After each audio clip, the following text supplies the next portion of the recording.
I mean, like the LGBT community got a flag. Did that make them a nation? Like, come on. I mean, the LGBT, they got a flag. That doesn't make them a nation. But let me carry on. I don't want to get stuck there because I want to make this clear. Now, even past that, because I'm establishing that people were talking about these things before Elijah Muhammad, because the argument is that Elijah Muhammad was so intelligent that God had to speak to him because he was the only one that talked about this. And I'm saying, nah, you have to be well read in this. Charles Fort is widely recognized as the world's first ufologist and the pioneer who compiled the first systematic records of aerial anomalies. Born 1874, active until his death in 1932. What am I establishing here? In the NOI, they believe that no one was talking about UFOs before Elijah got the files taken from him by the FBI. So the argument is that now the government is putting out false flags talking about UFOs, and they've been putting out false flags since the 1940s because of Elijah Muhammad and Master Farad Muhammad. And nobody talked about it before then. Family, y'all been watching these presentations. Y'all heard that argument before. Press 7 if y'all heard that argument. That no one was talking about UFOs. And the UFOs is actually the mother plane and the baby planes. The UFOs is the mother plane and the baby planes, or at least the baby planes. And the only reason that they talking about UFOs now is because Elijah Muhammad. But before Elijah Muhammad, then nobody talked about it. That was their argument. So again, I'm going to smash that argument. That doesn't make sense because plenty of people was talking about UFOs and sightings in the air. And yes, the mother plane is not a UFO, but you claim that the UFO sightings was the mother planes being disguised, that it was the baby planes being disguised, and the Europeans calling them the mudding plane. Yeah, the government hiding the truth. That's what you said. When that ain't so. All we got to do is pick up a book. That's all we got to do is pick up a book and we can disqualify all this stuff. Charles Fort is widely recognized as the world's first ufologist and the pioneer who compiled the first systematic records of aerial anomalies. Born in 1874 and active until his death in 1932. Fort spent years in libraries reviewing newspaper and scientific journals to document strange sky phenomenon. So if they were in newspapers, if they were in scientific journals, that means people was talking about them. The government didn't start talking about UFOs because of Elijah Muhammad. Cut it out. See, that's the problem. Now, when I say this, they're going to come up with some other excuse. We already know. They're going to come up with some other excuse. But I had to rain on that one.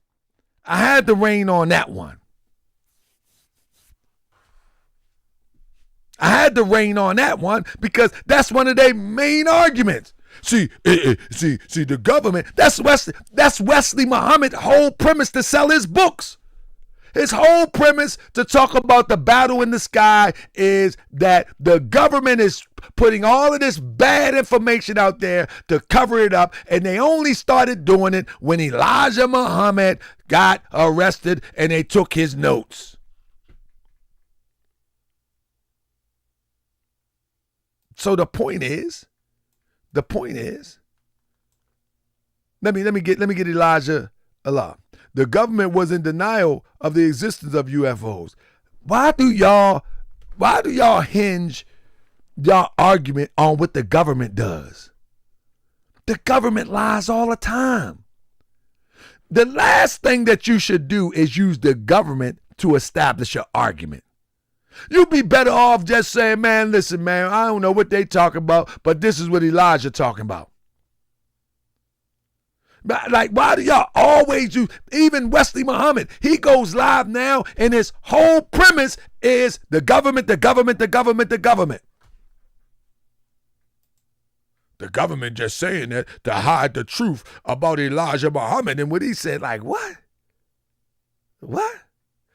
See, Wesley will go up there and say, well, you know that when you see a UFO, the UFO is round and it has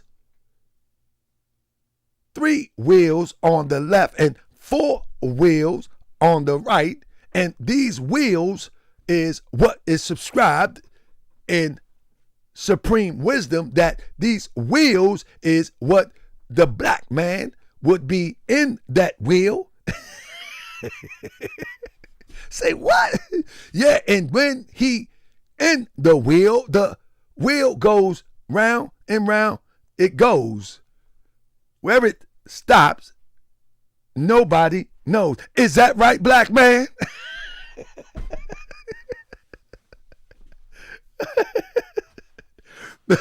Shout out to Wesley, man. We need to have a conscious comedy show, man. Because, man, I know somebody probably imitate me, too. Now, now watch it. Ford spent years in libraries reviewing newspapers and scientific journals to document strange sky phenomenons, challenging the scientific community dismissal of such events as mere isolated incident and hoaxes. Now, let me explain something to you.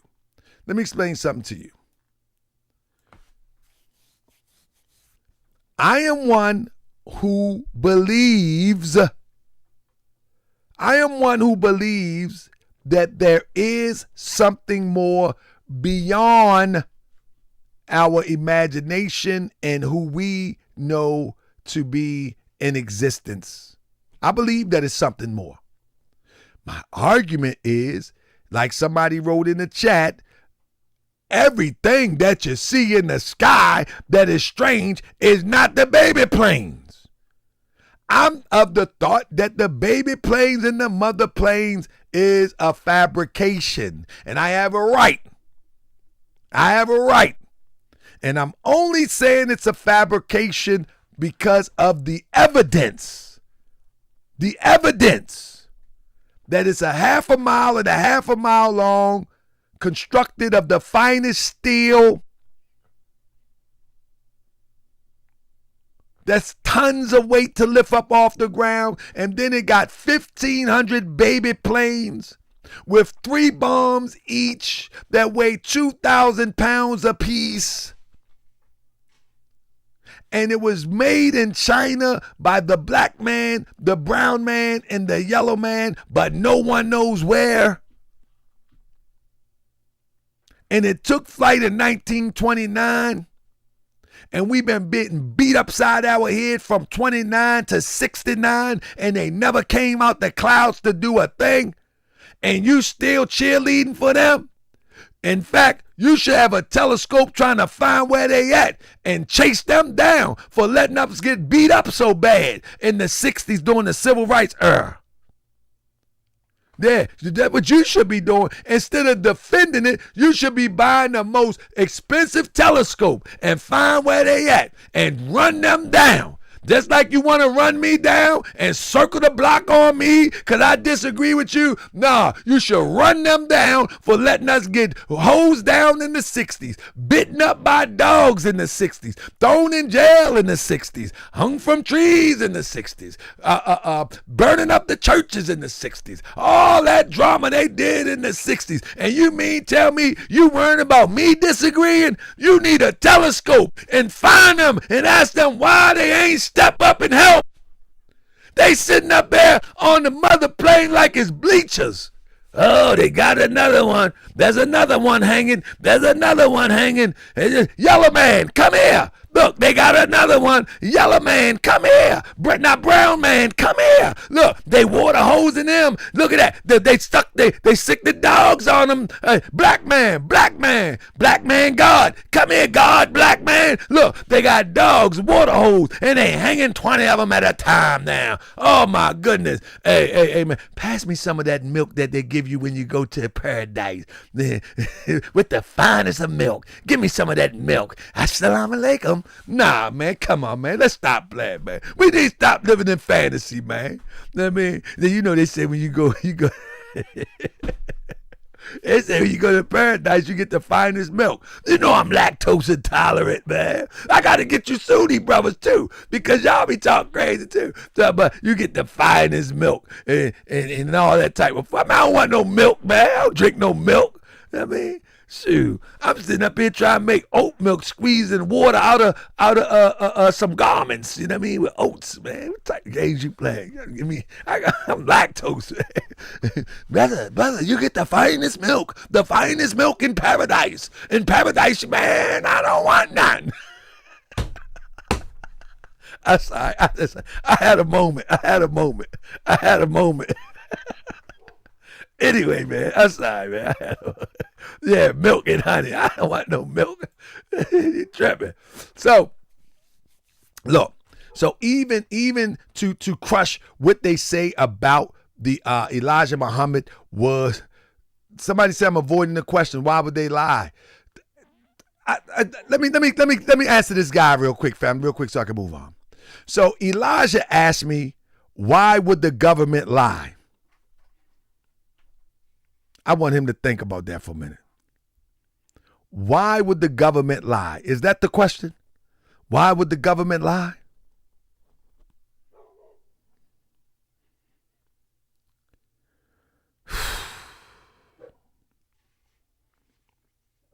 When have the government haven't lied, brother? So you telling me now the government is to be relied upon for actual facts? Why did the government lie? That's what you mean to tell me, Elijah? Elijah, do you want to come on the show? Because I really like to hear you and see your face saying this foolishness. Ask me a question, why did the government lie? Come on, brother. You can't be asking that question. So now the government is your source. The same government that you say the white man, the devil, that decades of reports of UFO sightings, yet the government lied. I'm not saying the government told the truth or lied. I believe they always lie. I mean, I know you got confidence in them, but I believe they always lie. It is what it is. Like you make it. Anyway, man, let me go on. Anyway. This shows that people were talking about things in the sky. Things in the sky before Elijah Muhammad. His seminal work, The Book of Damned, 1919, along with subsequent books like New Lands, 1923, and Lo, 1931, established the foundation for ufology by arguing the strange occurrence was a part of a larger, unacknowledged phenomenon.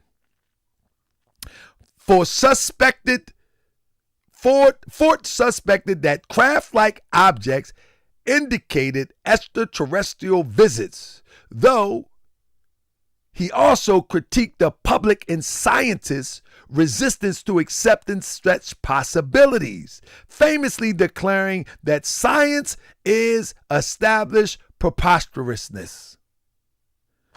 Back to my point. Brothers has argued with me that no one talked about UFOs before Elijah Muhammad got caught with some drawings in 1942. I think that was the date. Family, press 7 if you're with me so I can go to the next chapter. What I'm establishing is that, now I could go on forever because I got many, many, many examples of this happening. American spirituals, an era 19th century in the 19th century African American religious tradition, particularly within the African Methodist Church and camp meetings. The famous spiritual song Ezekiel Saw the Wheel became highly popular. That was the 19th century. The lyrics explicitly state, wheel in a wheel way up in the middle of the air, while enslaved people in early free black congregation interpret this primarily as a profound metaphor for God's ultimate liberation, power of omnipresence, the vivid focus on physical object operating in the air laid the linguistic groundwork that modern UFO theorists later co-opt. Now let me break this down. The logic behind this concept is that it was never seen as a flying apparatus. It was never seen as a flying apparatus. That concept was co-opted later. The slaves didn't even see it as a flying apparatus. It was co-opted later. Right? The text was universally preached as a spiritual vision of God's throne. It took invention of airplanes in 1903 and the post-World War flying saucer phenomenon 1947 to transform the divine airship into a UFO theory. So I'm giving you the frontwards, backwards, and the middle idea that way before in the 1800s, it was never seen as a flying apparatus. All the way back in history, it was never seen like that. Even when you look at the Hebrew that is written in, it's never seen like that. Not until the European, Burrell, the Baptist preacher, made the flying apparatus, did it start to be seen as something that a man can build. And notice in the teachings of Elijah Muhammad, just like the Baptist preacher, he went to build one, and he says that the black man and the yellow man and the red man build one. It's the same concept, just different perspectives on how to build it. The guy built the small mini version, and Elijah upscaled it to be the size of a football field. Hey, brother, you can believe what you want. Brother, we talking logic right now, brother. I think you don't know the difference between logic. Brother, we're talking logic. Believe whatever you want. It's okay. It's okay. Now, I'm making a point right here. UFO fever in America, historical newspaper, the mysterious airship, 1896 through 97. What I'm establishing is people were talking about UFOs or things in the sky before Elijah Muhammad. And I say no. Before Roswell and Area 51, before the Wright brothers and heavier air flying machines, America's attention was seized by reports of mysterious airships. For 5 months beginning November 1886, newspapers across the country described strange aircraft and lights in the night sky above many western states. Although the country was without its skeptics and opportunists, by April 1897, much of the Midwest was afflicted with UFO fever. Family.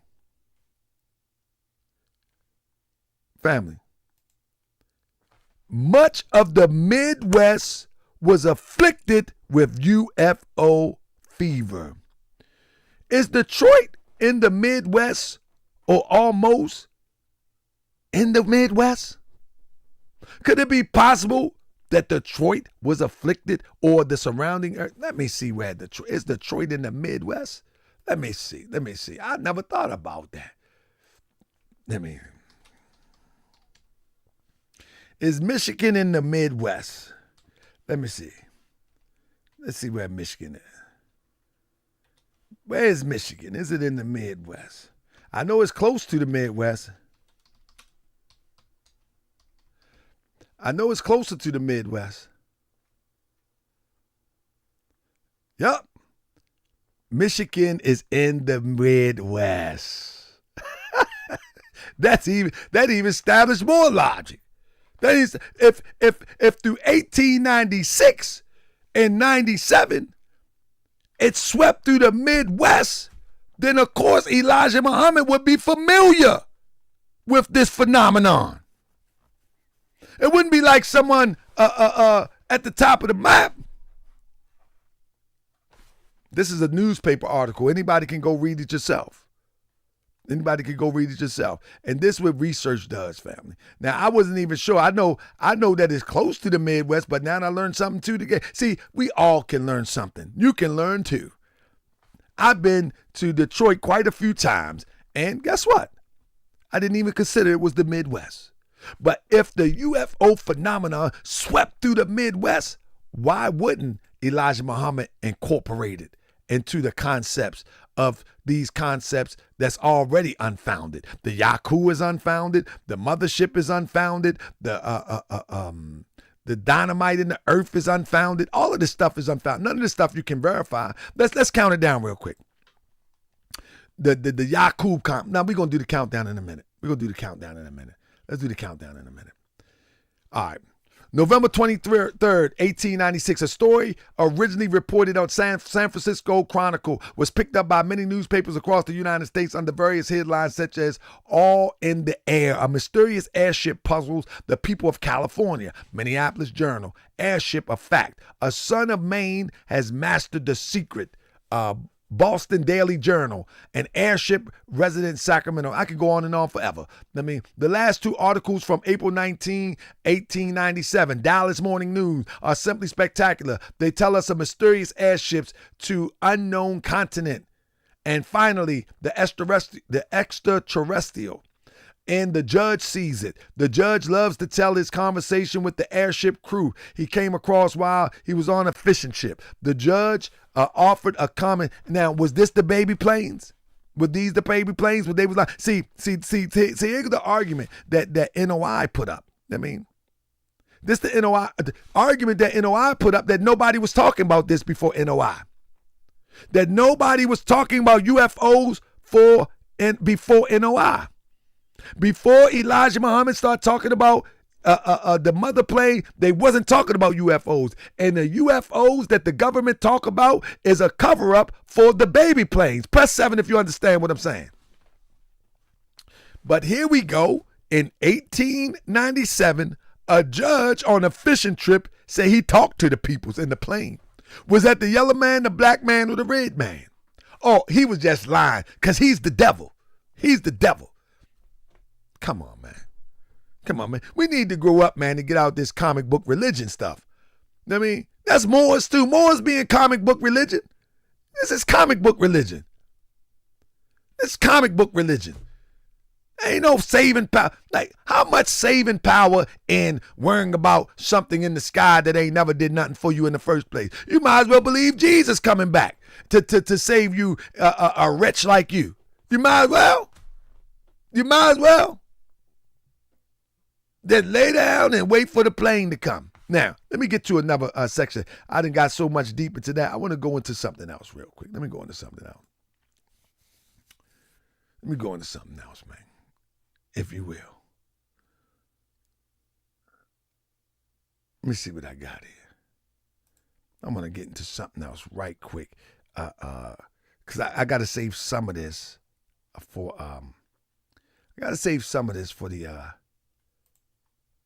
the new show coming up, you know what I'm saying? But let me get into this real quick. 1,500 years ago was a white man.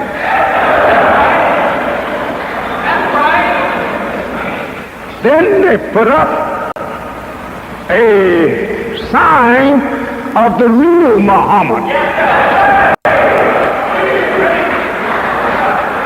It's there in Mecca, Arabia. They call it the little black stones. I looked at it. I made 7 circles around it. I kissed the little black stone, but I didn't like to kiss it. Family, Elijah Muhammad said he went to Arabia and kissed the black stone, but he didn't like to kiss it.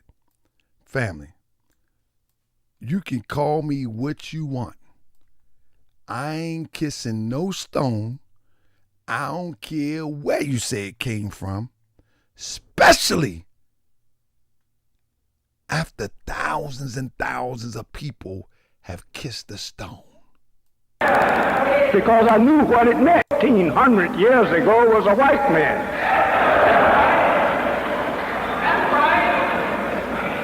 Then they put up a sign. It was a white man. Family, let me let you hear this first part real quick. Elijah Muhammad says that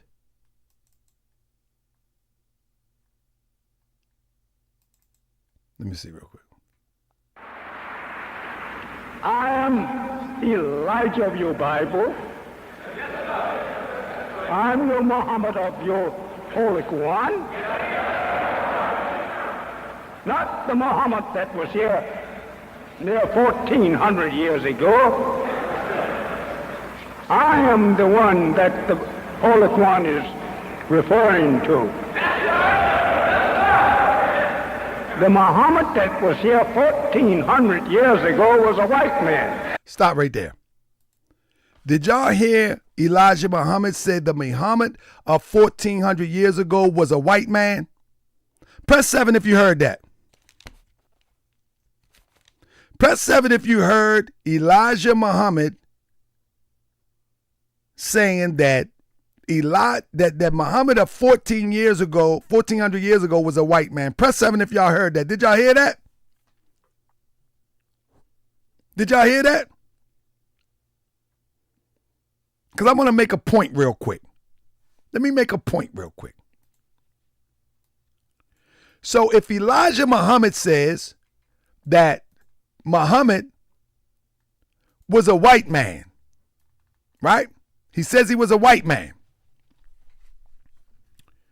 In this book, people would say that we have parts of the Aquarium Gospel in there written by Levi Dowling, a white man, according to them.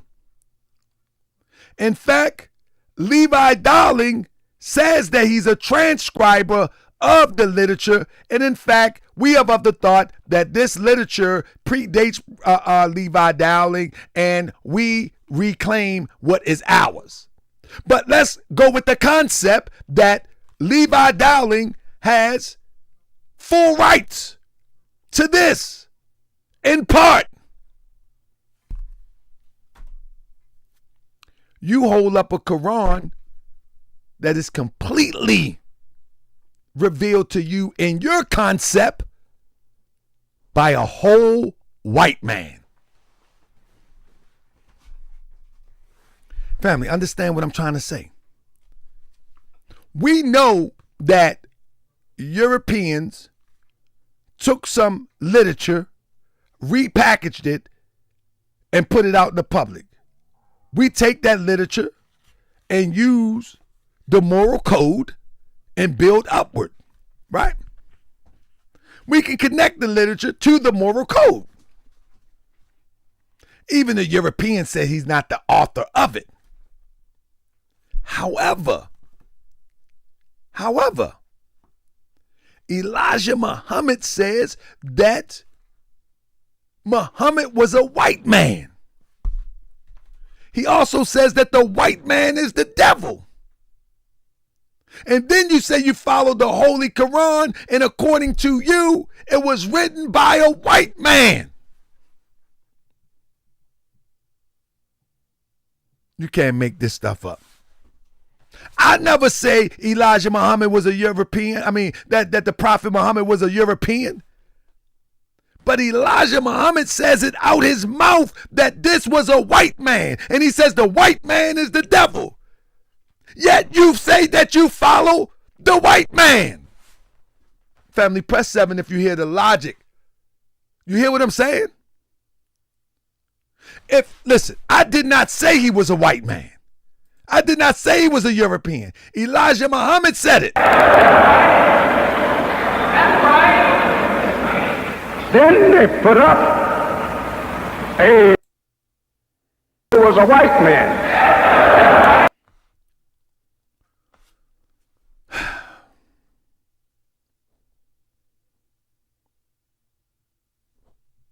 I'm not saying who wrote it.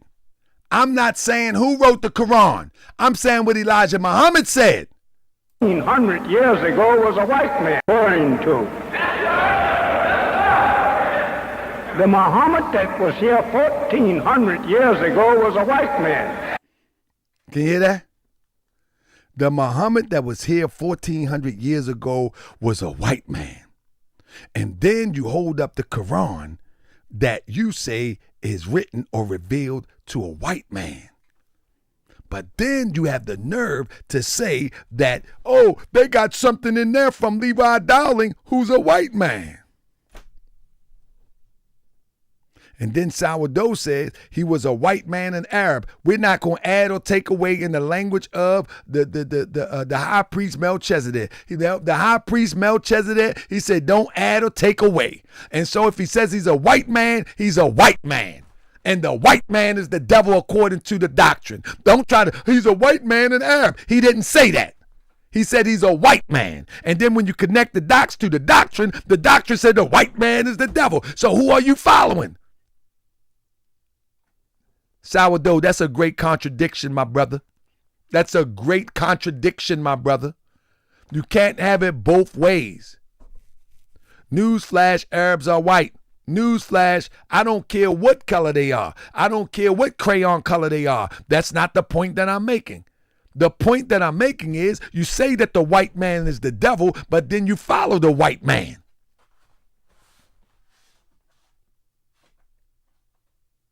You go so far to follow the white man that kissing the stone is not even a part of Islam. That's a part of a hadith.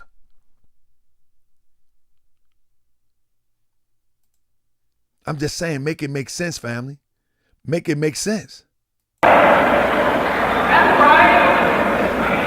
Then they put up a sign of the real Muhammad. It's there in Mecca, Arabia.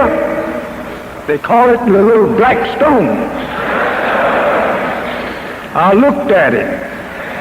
I made 7 circles around it. I kissed the little black stone, but I didn't like to kiss it because I knew what it meant. It means that the people will bow to the real black man that is coming up out of uneducated people who have not the knowledge of the Family, let me tell you how he breaks this down.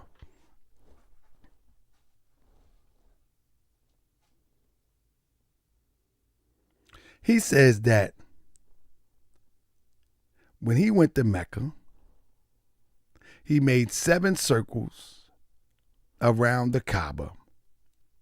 And then he kissed the black stone, but he didn't like to kiss it. He said, but he kissed it because he knew what it meant. He said it meant that the real Muhammad is represented in that black stone, and he is the real Muhammad. Fam, you can't make this up. You can't make this up. Because the Muhammad 1,400 years ago was a white man. So he kissed the stone after all these nasty germs. Like, I see things in reality. Look at this, in reality. Bible and Holy Quran And that's why they made that stone an unhewed stone. He will be uneducated. So I was there kissing the sign of myself, and I was afraid to tell him. He said, I was kissing the sign of myself. He said, the stone is a sign of him. Now you can understand why people like Eric Muhammad is so crazy. Now you can understand why people like Eric Muhammad. That's this me you were talking about here. Do you know how many thousands and thousands and thousands of people kiss on a stone? Just this little video. It was a white man.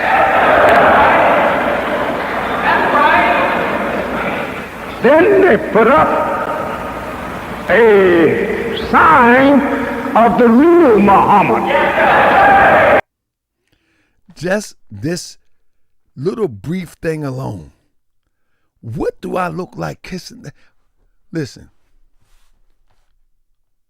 So you say Muhammad is a white man who the Quran was revealed to.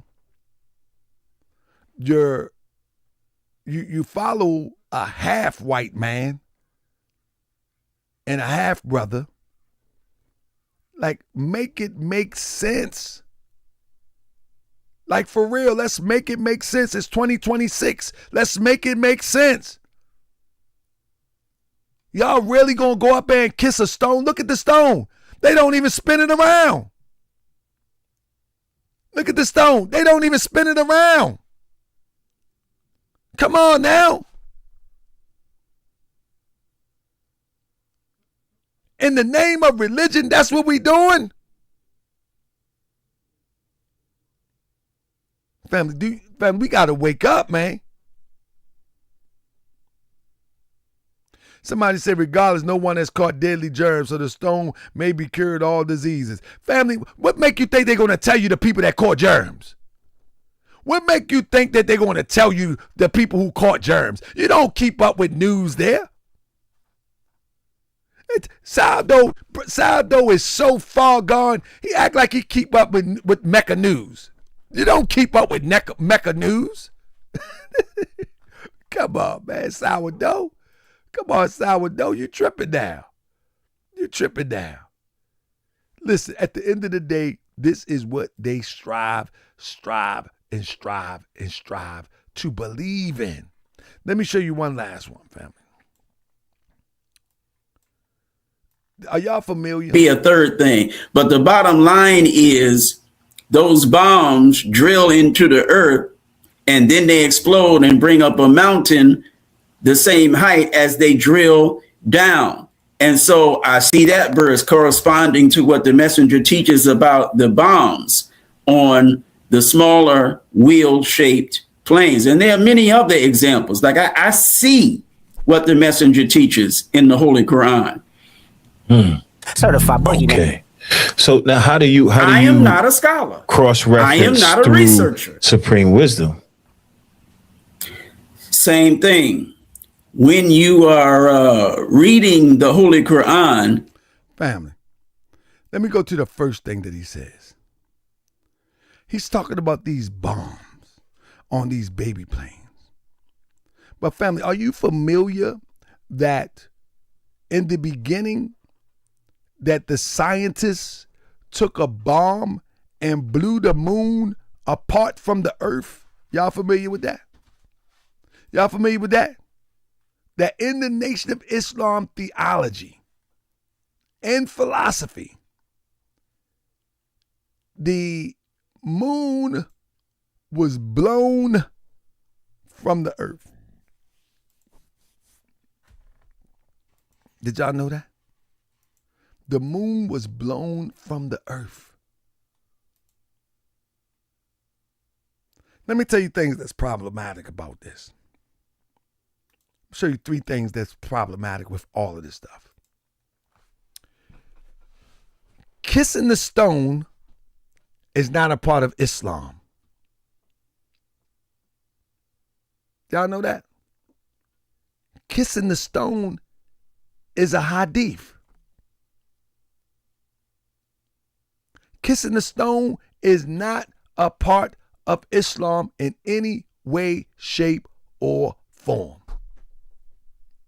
It's actually a part of the hadith. What I think is a part is to attract people to Mecca and bring them tourist dollars in. I'm thinking that the physical pilgrimage to Mecca is all about money at the end of the day. Because I see things from a metaphysical eye. I see things from an allegorical eye. I see things from from an eye that's deeper than what's written. So I don't see things so simple. That's a tourist destination. But you go there to kiss a stone that millions of people teach. What do they millions of people kiss? For real? See, in the science of Moorish Science Temple of America, the holy city of Mecca is within. The holy city of Mecca is the holy temple in between your temples. We use a metaphor, we use the allegory, and we use everything in between. But if you want to go to the city of Mecca in Saudi Arabia, by all means, go ahead and spend your money and go. But being able to circle the pineal gland, the black stone, the pineal gland that resides in the center post part of your being, if you're able to tap into that, the line dividing divinity and matter, that holy temple within, if you're able to go within and you can circumvent that 7 times, 7 is the number of perfected man. In other words, you circumvent it until you understand that you are a part and parcel of God and that you manifest God in the full expression when you elevate yourself from your lower self, that you become the full flesh and blood of God in representation, word, action, and deed. You don't have to take a flight to another country. You don't have to take a flight to another city. You don't have to kiss a nasty rock that they ain't even sprayed with Lysol. After the same ones that you call dirty herbs, the same one that you call devils, the same one that you humiliate in your speech and teach. But see, the true essence that was done before there was a house built by Abraham is being able to go from the outer bounds to the most center part of your being. Before there was an Abraham, before there was a Muhammad. This is the old time religion where you can go deep within and you can commune with the divine within. From the outward to the inward. You leave the outward and go within. Be in the world, but not of the world. This is Moorish science. And when we talk about Jesus in this book, we're not talking about Jesus from a European perspective. We're talking about Jesus. Give us an example, whether you believe in Jesus or not. There's an example of how to walk from mere mortal man into mere divine, fleshly divine man. See, in the Nation of Islam, they say that the black man is God, but they don't know how to go from ignorance into God. They don't know how to go from dog to God because they don't have no marching orders. They just say it, and they think they got some supreme wisdom when you can find it in the almanac. They think they got some supreme math where you can find it anywhere else. However, in the Moorish Science Temple of America, in this document right here, when we talk about Jesus, what I'm going to talk about next week, we're going to talk about the example of how to march from your carnal self to your divine self. That's what the story in here about Jesus is about. The story in here about Jesus is not about the Jesus that you read in your Bible. The example of this is the most important thing. Did he exist? Well, you can let's leave that up to the reader. But the example is, how do you go from your worst self to your God self? And there is a step-by-step manuscript in here. And then there's a code of ethics in here. And then there's a part written by Prophet Noble Drew Ali in here. So whenever you talk about the Holy Quran of the Moorish Science Temple of America, there is a whole system that brings you from the unconscious fool to the conscious God in here.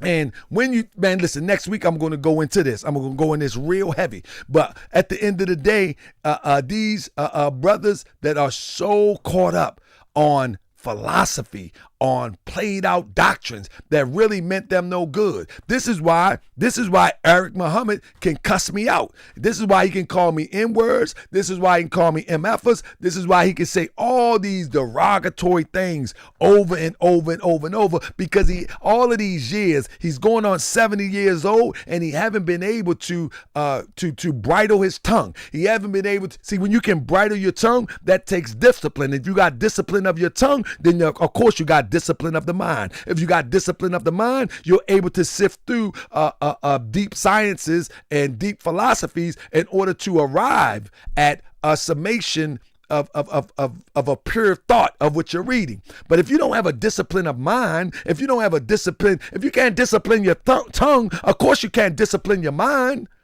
I mean, you may look disciplined. Your bow tie might be clean. Your shirt might be clean. And your trousers and your suit might be clean. But that don't mean you got discipline. You can walk and march like a soldier. But in the mind, you're only a soldier as a robot for somebody else's purpose. But you're not a soldier to the discipline of elevating yourself from your horrible lower self. This is why you can talk all reckless. This is why, and long as I've been talking for 10 years or more on these YouTube streets, you can never ever see me cursing somebody out, because it's not that serious. It's not that serious. I just have a difference of opinion and I have a different set of facts. But when you look at Eric Muhammad, that's all he do. Him and his buddy that like to work out and do Tabo. They like to cuss people out because they can't understand how to bring information to help people understand.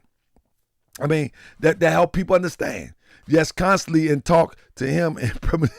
But the whole thing in a nutshell is that in order to understand some of these sciences, which we're going to go over in a more science lesson next week, in order to understand some of these sciences, you have to remove yourself from your physical concept of seeing things. And you have to see things with the eyes of the soul. In other words, you have to have vision. Without a vision, the people, they perish. You have to have vision. You have to see yourself.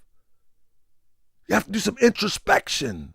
You have to see yourself. You have to see yourself as a divine self. Not just say you God, but demonstrate the qualities of God. Not just say the black man is God. What kind of God is the black man? Because there's plenty type of gods. Plenty of them. What type of God are you? But so far, you ain't been nothing but a fallen angel. So far, what I've seen. And then you get mad at me because I disagree. Listen, one thing I will tell you, and no one can deny this. One thing for sure about the NOI, with all the teachings that the white man, the devil, they say that Prophet Muhammad was a white man, but they say that the white man is the devil. They say that they was the first to come up with the mothership concept as it relates to the book of Ezekiel. But we find out that person that they called the white man was the first to come up with that concept. Even the Yakub concept can be connected to crazy Europeans under a different name. Last but not least, these concepts that they say that the white man is the devil, the one that they call them savior is half devil, half God. Yet you get mad at me because I decide to say, man, let's take a look into that. And that doesn't stop anybody from looking into Moorish science. But I wish that me and Eric could have a civil conversation about Moorish science so I can use him as a sounding board to teach everybody else. But we know that's not possible. He has no discipline. He's ignorant. And he's 60 some years old going on 70. 9 times out of 10, he going to depart like that. 9 times out of 10. So with that being said, I'm out of here.